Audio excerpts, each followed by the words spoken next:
গণহত্যায় নেতৃত্ব দেওয়ার দায়ে আওয়ামী লীগকে বাংলাদেশের সরকারি কিংবা বিরোধী দল কোনো জায়গায় স্থান দেওয়া উচিত নয়। আপনারা জানেন 5ই আগস্টের পূর্বে বাংলাদেশে জুলাই মাস জুড়ে এবং 5ই আগস্টের আগ পর্যন্ত কি পরিমাণ মানুষদেরকে হত্যা করেছে এই ফ্যাসিবাদী শেখ হাসিনা। নিশ্চয়ই আপনারা জানেন গত 16 বছরের বিভিন্ন সময়ে যে গণহত্যাগুলো বিভিন্নভাবে চালিয়েছে তার যদি ফিরিস্তি আপনারা দেখেন তাহলে বাংলাদেশের যে কোনো প্রান্তের যে কোনো মানুষ শিউরে উঠবে।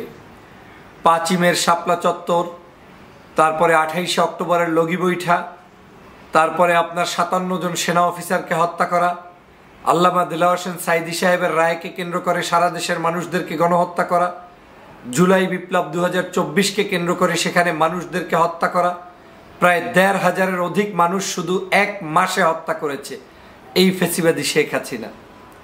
এখন কেউ কেউ ভাবছেন এই শেখ হাসিনাকে আবারও জাতীয় নির্বাচনে আনা যায় কিনা এবং আগামী দিনে বাংলাদেশে নির্বাচন করার ব্যবস্থা করা যায় কিনা। আমি স্পষ্ট করে বলছি, বাংলাদেশের মানুষ যে বিপ্লব সাধিত করেছে, যে বিপ্লব সম্পন্ন করেছে, সেই বিপ্লবের চেতনা এই নয় যে শেখ হাসিনাকে পুনর্বাসন করতে হবে কিংবা আওয়ামী লীগকে সরকার কিংবা বিরোধী দলে যাওয়ার স্কোপ করে দিতে হবে। আপনি নিশ্চয়ই জানেন একটি নির্বাচন স্বাধীন নির্বাচন, সেই নির্বাচনে তারাই অংশগ্রহণ করতে পারবে যারা দেশের মানুষের জন্য রাজনীতি করছে, যারা জনগণের কথা বলছে, যারা জনগণের উপরে গণহত্যা চালায়নি তারা সেই নির্বাচনে অংশগ্রহণ করবে।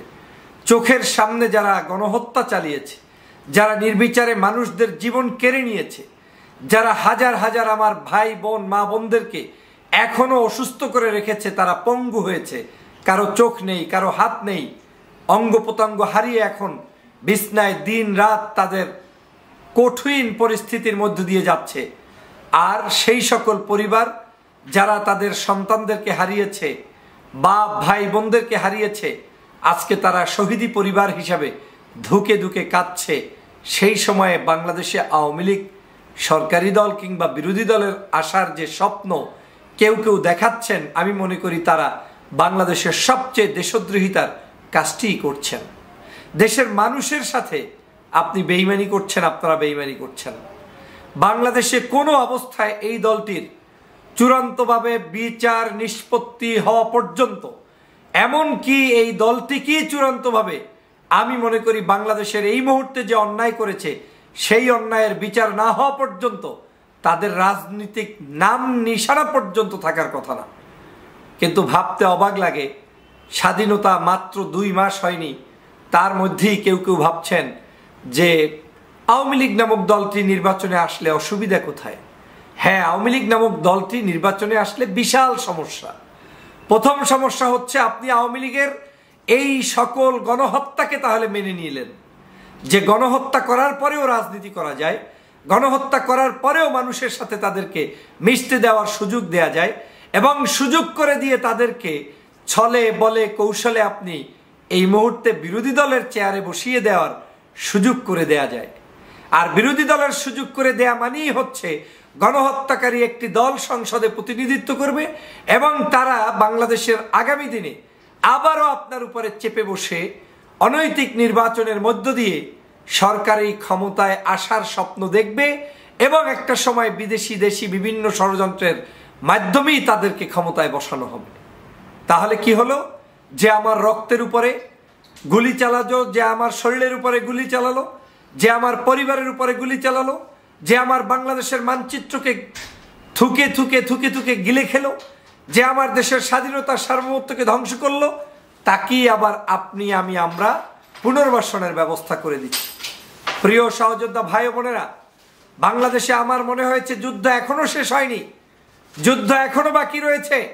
কারণ এই আওয়ামী লীগের দোসরদেরকে যতক্ষণ পর্যন্ত দেশ থেকে চূড়ান্তভাবে আপনারা নিষ্পত্তি করতে না পারবেন, তাদেরকে নিস্তব্ধ করতে না পারবেন, ততক্ষণ পর্যন্ত আপনাদের কাছে এই ধরনের আন্দোলন সংগ্রাম চালিয়েই যেতে হবে।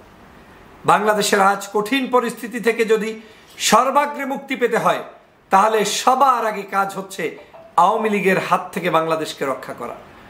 এই দেশের সকল রাজনৈতিক দলের একটি বিষয় ঐক্যমতে পৌঁছতে হবে, সেটা হচ্ছে ফ্যাসিবাদ শেখ হাসিনাকে কোনো অবস্থায় বাংলাদেশে রাজনীতি করতে দেওয়া যাবে না, তার আওয়ামী লীগের কাউকে পুনর্বাসন করতে দেয়া যাবে না।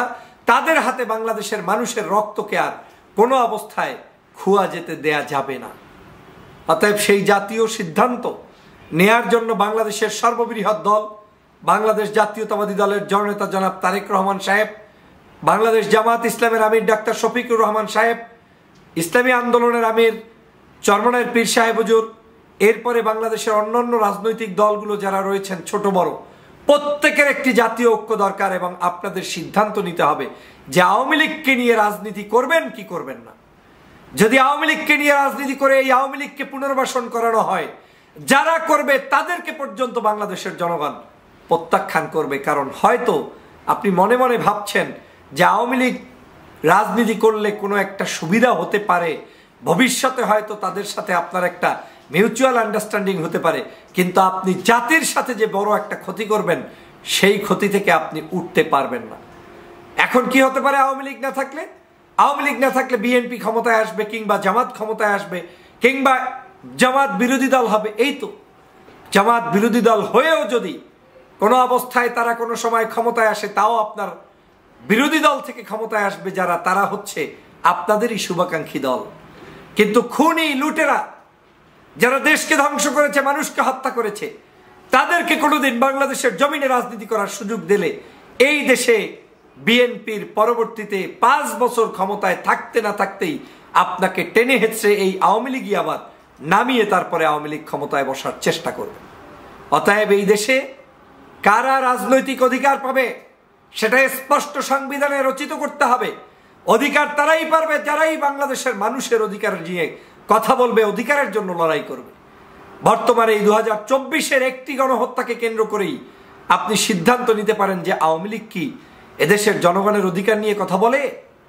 আওয়ামী লীগের খুন, আওয়ামী লীগের লুটেরা বাহিনী সারা বাংলাদেশের ধন সম্পদ যেভাবে লুণ্ঠন করেছে, চুরি করেছে, ডাকাতি করেছে, তারপরেও তার সাথে কি মুসলেকা করে একসাথে বসে রাজনীতি করার সুযোগ আছে? তার সাথে বসে কি আপনার কোনো ধরনের বাংলাদেশ বিনির্মাণের স্বপ্ন বোনার সুযোগ আছে? কোনো অবস্থায় নেই। যেই দলের নেত্রী পালিয়ে যেতে বাধ্য হয়েছে, শরমহীন লজ্জাহীন একটি দল এবং দলের নেত্রী শেখ হাসিনা, যিনি আজকের দেশের মানুষের কথা চিন্তা না করে দেশের মানুষের উপরে নির্বিচারে গুলি চালিয়ে তারপরে নিজে আপন বাঁচো এই তরিকা গ্রহণ করে তারপরে এদেশের লক্ষ কোটি জনতাকে খুনের মধ্যে নিমজ্জিত রেখে, গুলির মধ্যে, হত্যা সন্ত্রাসের মধ্যে নিমজ্জিত রেখে তিনি নিজে পালিয়ে গিয়েছেন। তার আবার রাজনীতি কিসের? তিনি এদেশ থেকে সম্পদ চুরি করেছেন, তার পরিবারের প্রত্যেকটি সদস্য বাংলাদেশের ধন সম্পদ চুরি করেছেন, তার আবার রাজনীতি কিসের? অতএব আসুন, সে যে দলের হোক, যে মতের হোক, যারাই আওয়ামী লীগের এই দোসরদেরকে পুনর্বাসনের জন্য কথা বলবেন, চেষ্টা করবেন, তাদের বিরুদ্ধে আমাদের গর্জে উঠতে হবে। বাংলাদেশের আর যাই হোক, ফ্যাসিবাদের দোসরদের রাজনীতি করার কোনো অধিকার অন্ততপক্ষে তাদের বিচার চূড়ান্তভাবে শেষ হওয়ার আগ পর্যন্ত নেই এবং দেয়া ঠিক হবে না। যারাই দিবেন তারাই জাতির মির্জাফর, যারাই দিবেন তারাই জাতির সাথে প্রহসন করবেন, প্রতারণা করবেন, বিশেষ করে ছাত্র জনতার এই বিপ্লবকে তারা কলঙ্কিত করবেন। আসুন সবাই মিলে ঐক্যবদ্ধভাবে খুনি এই লুটেরা বাহিনীদের হাত থেকে দেশকে রক্ষার জন্য বাংলাদেশের আইন এবং বাংলাদেশের জাতীয় ঐক্যমত গড়ে তুলি, যাতে করে আওয়ামী লীগের কোনো ধরনের অস্তিত্ব বাংলাদেশের আগামী নির্বাচনগুলোতে না থাকে, সেই ব্যবস্থা করতে হবে। সবাইকে ধন্যবাদ।